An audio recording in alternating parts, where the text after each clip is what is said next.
Hello, everyone, and welcome back to the podcast. I'm Alex, and today I have Emma with me. She's a language coach who's worked with hundreds of English learners.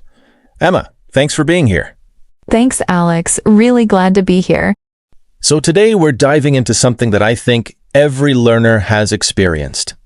That frustrating moment when you understand everything. You know what you want to say, and then nothing comes out. Emma, you work with students on this every day. What's actually going on? Oh, this one is so close to my heart because almost every student I've ever worked with has described exactly that feeling, and the answer, it might surprise people, has nothing to do with vocabulary or grammar. It's about a voice inside your head that's working against you without you even realizing it. A voice? Okay, what kind of voice are we talking about? So, scientists actually have a name for it. They call it inner speech. It's the constant mental commentary running in the background of your mind at all times. Right now, as you listen to us, there's probably a voice in your head, repeating the words, translating them, checking if you understood correctly. That's your inner voice. And for most learners, it speaks in their native language, not in English. And that's the problem. That's exactly the problem, yes. Okay, so walk me through it. What does it actually look like when this inner voice gets in the way? Let's take a simple example. Someone asks you, "What did you do last weekend?" A totally normal question. But here's what happens inside the brain in that split second. First, you hear it in English. Then your inner voice translates it into your native language. Then you think of your answer in your native language. Then you translate that answer back into English. Then you check the grammar. And then, finally, you try to say it out loud. Oh, that's like 5 separate steps just to answer one question. Exactly. And by the time you've finished all 5 steps, the conversation has already moved on. So you either say something too late, or you just smile and say, "Oh, nothing special," even though you had a whole story in your head. That is painfully relatable. I think so many listeners are nodding right now. And here's the important thing. This is not a sign that you're bad at English. Your brain is doing something completely logical. At the early stages of learning, it uses your native language as a scaffold, a kind of support structure to help you process an unfamiliar language. That's smart. That's actually helpful at the beginning. But at some point, usually around the intermediate level, that scaffold stops helping you and starts holding you back. So how do you know when you've crossed that line? The clearest sign is a gap between what you understand and what you can produce. You can read a complex article in English, you can follow a podcast or a movie, but when it's time to speak, you feel like a beginner again. That gap, that's where the inner voice is doing the most damage. Okay, so the translation problem is one thing, but earlier you mentioned there's actually a second kind of voice, something even more destructive. What is that?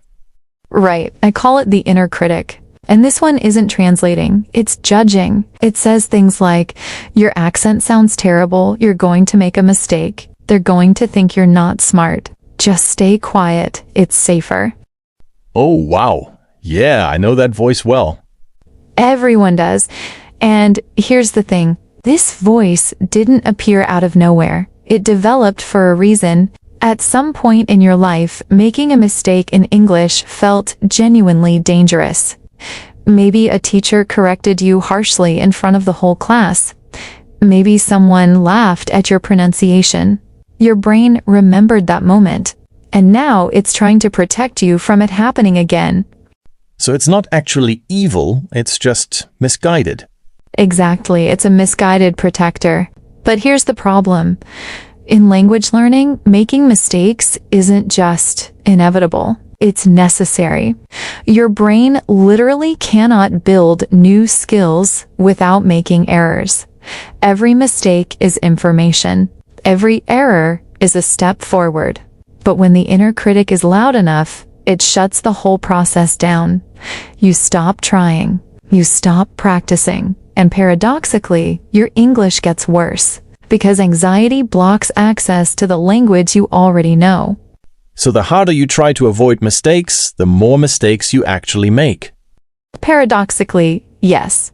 Researchers actually have a name for this: language anxiety. And studies show it's one of the single biggest factors in whether a learner succeeds or gives up. Not intelligence, not talent, anxiety. The fear of judgment, the fear of being imperfect in front of others. That's what stops most people.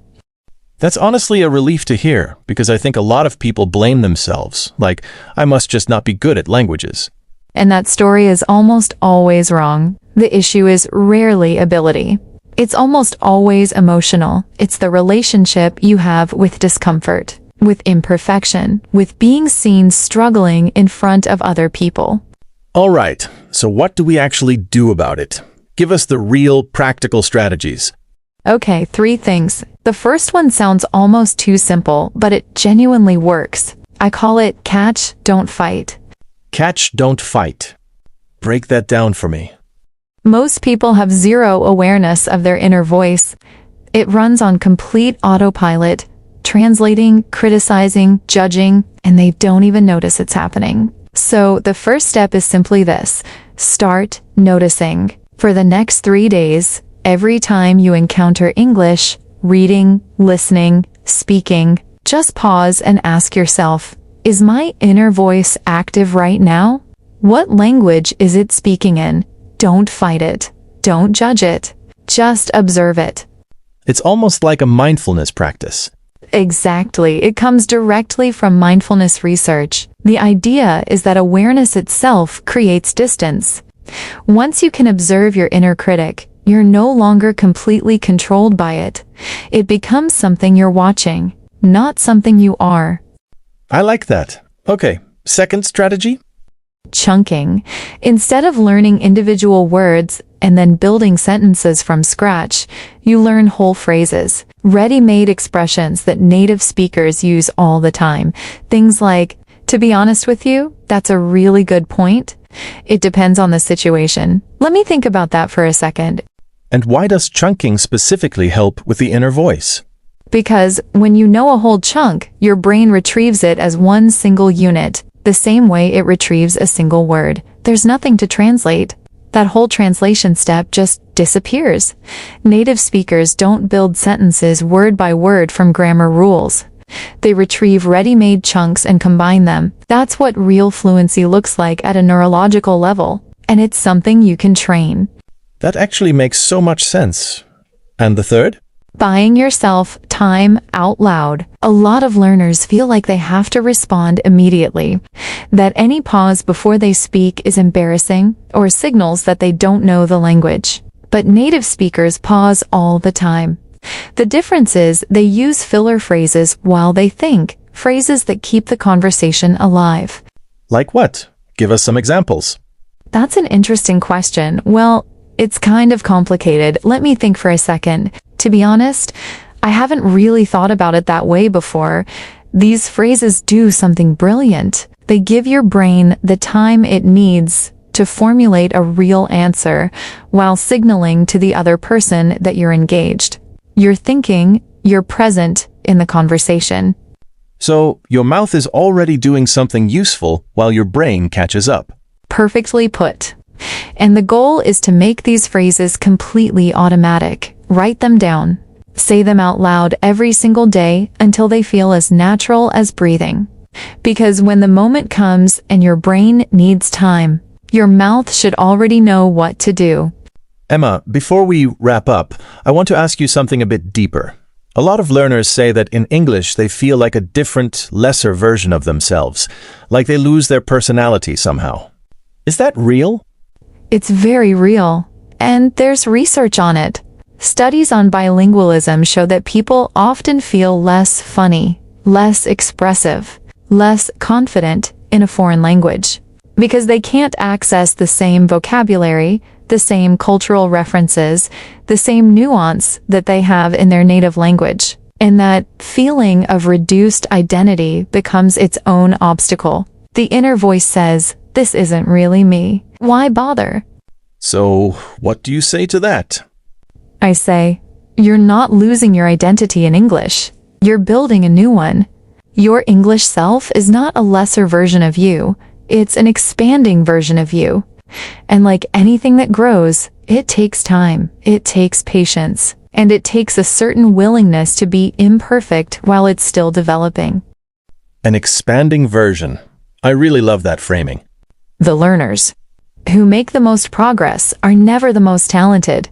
They're the ones who are most willing to be imperfect, who stay in the uncomfortable conversation instead of escaping back into their native language, who speak even when they're not ready. That courage, that's the real skill. Everything else follows from it. Emma, this has been genuinely eye-opening. Let's give our listeners one concrete thing they can do today. Have one short conversation in English today, even just 2 or 3 minutes, and instead of trying to be perfect, try to be present. Notice your inner voice. Let it be there, and speak anyway. That's where fluency actually begins, not in a textbook, not in a grammar exercise, but in the moment when you decide that the conversation matters more than the fear. Thank you so much, Emma. And thank you all for listening. If today's episode helped you, share it with one person who needs to hear it. We'll see you in the next one. Take care, everyone, and keep going. You're doing better than you think. Have a nice day. Goodbye. Goodbye.